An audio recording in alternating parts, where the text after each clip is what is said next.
বাবা এটার পা আছে, এটার পাটা একটু কেটে দাও, ভুলে গেছে বোধহয় কাটতে। কোনটা এটা? হ্যাঁ, এটা অলিম্পিকে গেছিল তো পা আছে।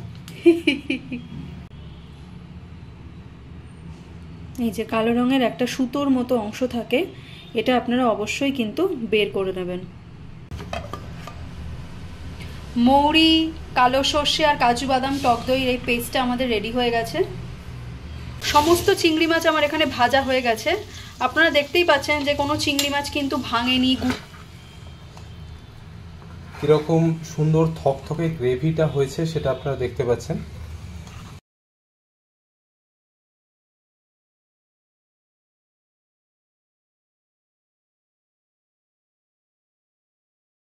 এই চিংড়ি মাছের মালাইকারিটা বানানোর জন্য একটা স্পেশাল মশলা বানিয়ে নেব। তার জন্য প্রথমে নিয়েছি হচ্ছে মৌরি, এখানে নিয়েছি হচ্ছে তারপরে 1 চামচ মতো কালো সর্ষে, এরপরে এখানে নিয়ে নিয়েছি 10 থেকে 11টা মতো গোটা কাজু বাদাম। মৌরি, সর্ষে আর কাজু বাদাম আমি মিক্সার গ্রাইন্ডারে নিয়ে নিয়েছি, আর এর সাথে দিয়ে দেব হচ্ছে টক দই। ওই 1.5 চামচ মতো টক দই দিলাম। এবারে সামান্য পরিমাণ একটুখানি জল অ্যাড করে এটা একটা স্মুথ পেস্ট রেডি করে নেব। মৌরি, কালো সর্ষে আর কাজু বাদাম টক দইয়ের এই পেস্টটা আমাদের রেডি হয়ে গেছে। আর চিংড়ি মাছের মালাইকারি বানানোর জন্য যেটা প্রধান উপকরণ সেটা নিয়ে নিয়েছি। বেশ বড় দেখে কয়েকটা চিংড়ি মাছ এখানে আছে, যেগুলো এবার একটু কেটে বেছে পরিষ্কার করে ধুয়ে নেব।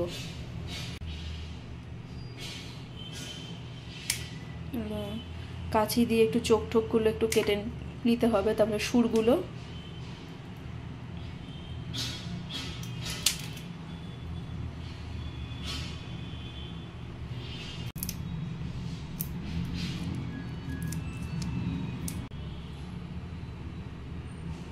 এই যে কালো রঙের একটা সুতোর মতো অংশ থাকে, এটা আপনারা অবশ্যই কিন্তু বের করে নেবেন। হ্যাঁ, চিংড়ি মাছগুলো ধোয়া হয়ে গেছে। এরপরে চিংড়ি মাছ ম্যারিনেশনের জন্য আমি একটা ব্যাটার মতো রেডি করে নিচ্ছি, যেখানে প্রথমেই দিয়ে দিলাম হচ্ছে লবণ, এরপরে দেব হচ্ছে কাশ্মীরি লঙ্কার গুঁড়ো 1 চামচ মতো,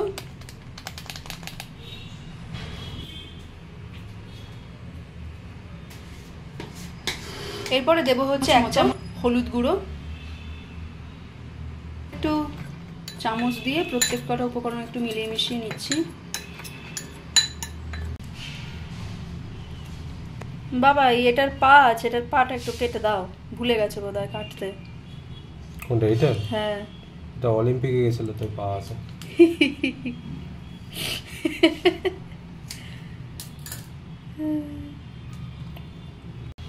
এবারে চিংড়ি মাছগুলোকে আমরা ম্যারিনেশন করে নেব। যে গুঁড়োটা রেডি করলাম সেটা এর ওপর থেকে আমি চামচের সাহায্যে ছড়িয়ে দিচ্ছি। এবারে চিংড়ি মাছগুলোকে আমরা ম্যারিনেশন করে নেব। যে গুঁড়োটা রেডি করলাম সেটা এর ওপর থেকে আমি চামচের সাহায্যে ছড়িয়ে দিচ্ছি।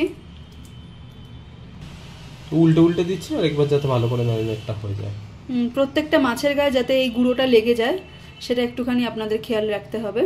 হাত দিয়ে একটু সাবধানে মাখিয়ে নেবেন। কিন্তু ম্যারিনেটটা খুব ভালো করে হওয়াটা দরকার।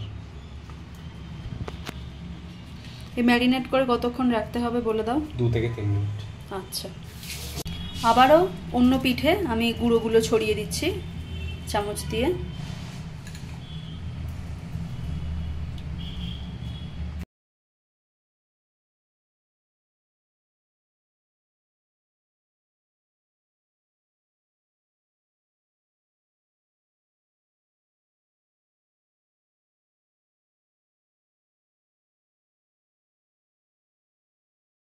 জ্বালিয়ে আমি কড়াই বসিয়ে দিলাম।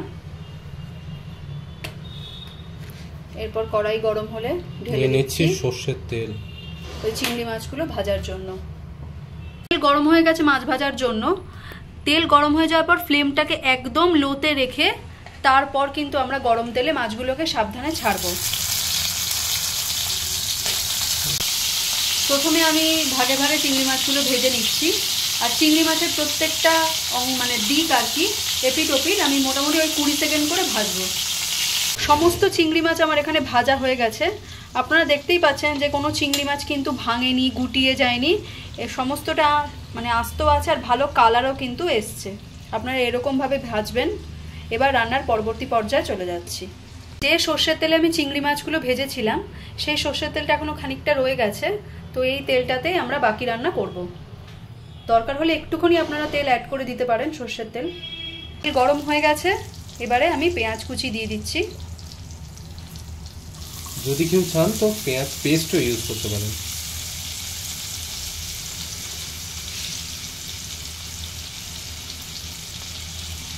পেঁয়াজটা যখন একদম দমে যাবে তখন এর মধ্যে আমি দিয়ে দিলাম স্বাদ মতো কাঁচা লঙ্কা। এখানে আমি 3টে কাঁচা লঙ্কা দিয়েছি মাঝখান থেকে ফেরে, আর তারপরে দিয়ে দিলাম হচ্ছে আদা রসুন পেস্ট। এবার প্রত্যেক কটা জিনিস একটু ভালো করে আবারও একটুখানি ভেজে নেব। রসুন পেস্ট সহ পেঁয়াজটা খুব ভালো করে ভাজা হয়ে গেছে। এবারে রান্নাটাতে রং আনার জন্য আমি দিয়ে দিচ্ছি হচ্ছে লাল লঙ্কার গুঁড়ো আর খুবই সামান্য হলুদ গুঁড়ো। আর যেহেতু মাছ ভাজার সময় আমি লবণ ব্যবহার করেছিলাম, তাই এখানে আমি অল্প লবণই প্রথমে দিচ্ছি, পরে প্রয়োজন হলে আবারও দেওয়া যাবে। এর সাথে তৈরি করে রাখা কাজু বাদাম, মৌরি এবং সর্ষের পেস্টটা আমি এই মতো অবস্থায় এর মধ্যে ঢেলে দিচ্ছি পুরোটা।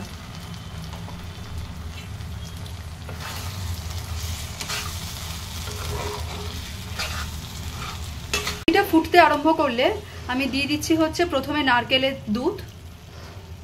এটা আমার কেনা নারকেলের দুধ, আপনারা নারকেলের দুধ চাইলে বাড়িতেও তৈরি করে নিতে পারেন। আর দেব হচ্ছে গরুর দুধ। আমি 2 রকমের দুধই ব্যবহার করছি।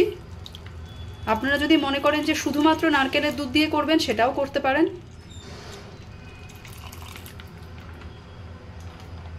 সেই ফ্লেমটা এবার বাড়িয়ে দিয়ে ভালো করে একটুখানি নাড়িয়ে নেব। গ্রেভিটা দেখতে বেশ লোভনীয়ই লাগছে, ভালো গন্ধও ছেড়েছে এবং মানে ফুটতেও শুরু করে দিয়েছে। এমতো অবস্থায় ভেজে রাখা মাছগুলো আমি এর মধ্যে একটা একটা করে দিয়ে দেব।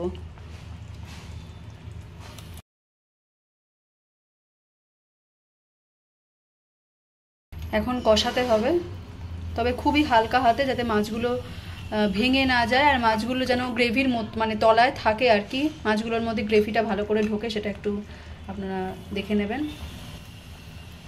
এরকম অবস্থায় চাপা দিয়ে দেব, কম আঁচ করে, আঁচটা কম করে চাপা দিয়ে রেখে দিচ্ছি।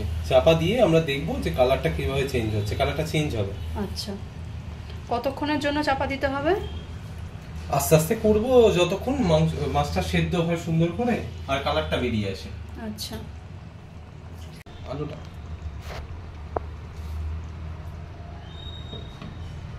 তুলে আপনাদের একবার দেখিয়ে দিই। বুঝতে পারছেন যে কালারটা অনেকটাই চেঞ্জ হয়ে গেছে, এটা ঘনও হয়েছে। গ্রেভিটা অনেকটাই ঘন হয়ে এসছে। এবার আপনারা একটু নুনটা দেখে নিতে পারেন, আর যদি মনে হয় তাহলে নুন অ্যাড করতে পারেন। এটা গরম ভাত, বাসমতি চালের ভাত বা ফ্রাইড রাইস, পোলাও এগুলোর সঙ্গে কিন্তু ভীষণ ভালো লাগবে।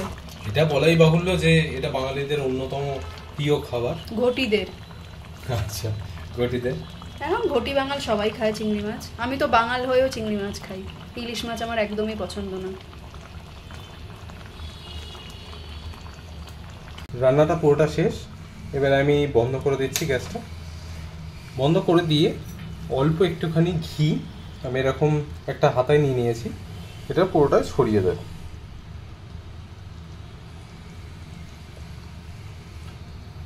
যখন খাবো তখন মিশিয়ে বাটিতে তুলে নেব।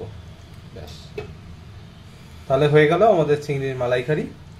এবার আমাদের খাবার পরিবেশনের সময় চলে এসছে দুপুরবেলা। এখানে বাসমতি চালের ভাত নিয়ে নিয়েছি। ভাতটা আজকে পুরো ঝুরঝুরে হয়েছে, মানে জলের পরিমাণটা একদম পারফেক্ট আছে। আর এর ওপরে দিয়ে দেব হচ্ছে আমাদের বানানো চিংড়ি মাছের মালাইকারি। আপাতত 2টো পিস দিয়ে আপনাদের দেখাচ্ছি। ভালো খাবার বাড়িতে তৈরি হলে এমনি খিদে পেয়ে যায়, তাই না বলো বাবাই? আমি আমার বরকে বাবাই বলে ডাকি, আর আমার বড়ও আমাকে বাবাই বলেই ডাকে।